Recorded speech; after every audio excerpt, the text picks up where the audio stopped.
You know, God's creation is so awe-inspiring. And I had a chance, an opportunity back in 1981 to go on a really inspiring trip up the coast of California, up into Canada.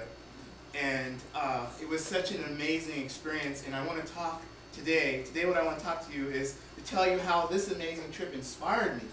And to just see one aspect of God's amazing creation.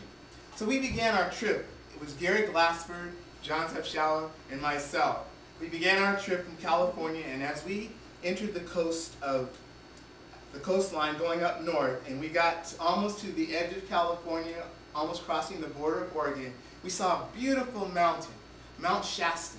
Tremendously beautiful mountain, had a little snow on it, and also there was a lake in front of the mountain, and the sun was just shining through, and it was just so, it was like a picture as you were looking at it. And we saw trees going up the sides of the mountain. I said, wow, that is really beautiful. And especially seeing the colors, seeing the design, seeing that just the beautiful array, the tapestry of God's graciousness in His creation and the design of His creation.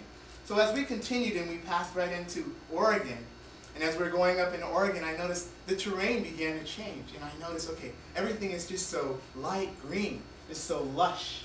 And what was really inspiring to me was like, it's amazing. I mean, here I was in California and the sun was just beating right through and shining over the lake. But as I go into Oregon, I'm seeing this light green lush. I'm seeing rolling hills. And I'm watching clouds come down. The sun's not really there that much. But I'm looking at this beautiful light green. And also to the left, I'm looking at the shoreline, the ocean. And I'm watching these waves. And I'm like, wow, this is just so amazing.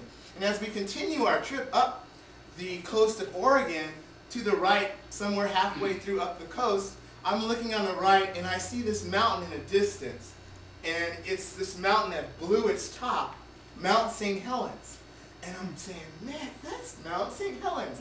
And it had a little bit of a flat top, and I'm like, wow, isn't this something? Because I remember when Mount St. Helens blew its top, and I could see it at a distance, and I could see the top was gone, but it's like, this is just so totally amazing. So as we continue going up the coast of Oregon, and we're getting close to Washington, all of a sudden the terrain changes once again. It becomes where I'm starting to see the sun again.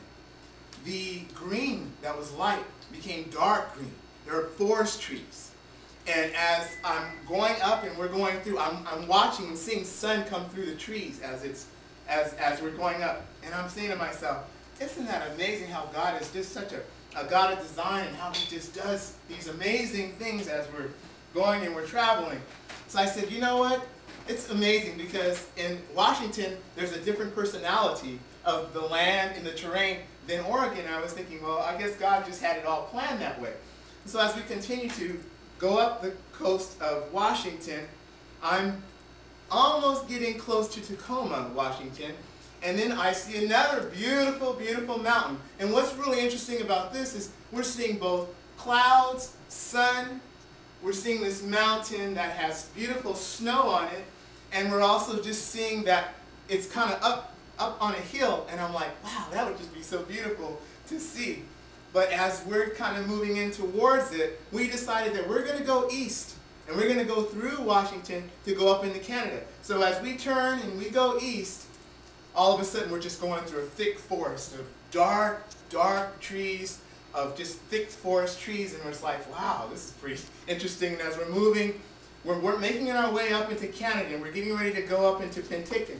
And as we get to the border of Canada, what I find very fascinating is that there's this apple smell.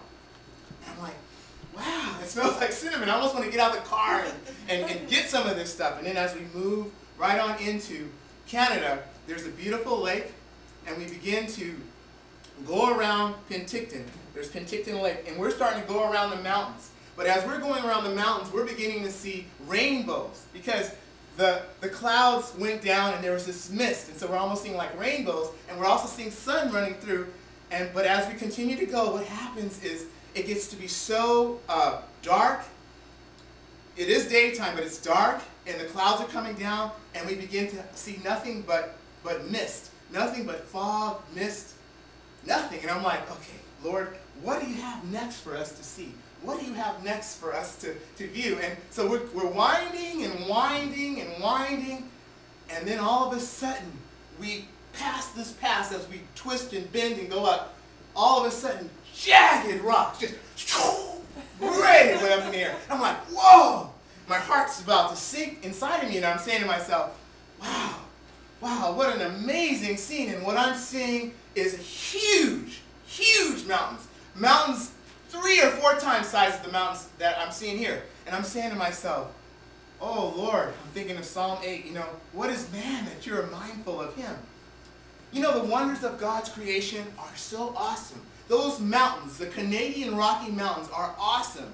And what it inspires me to understand is that God loves his creation, and that we are so blessed to be part of this awesome, awesome creation.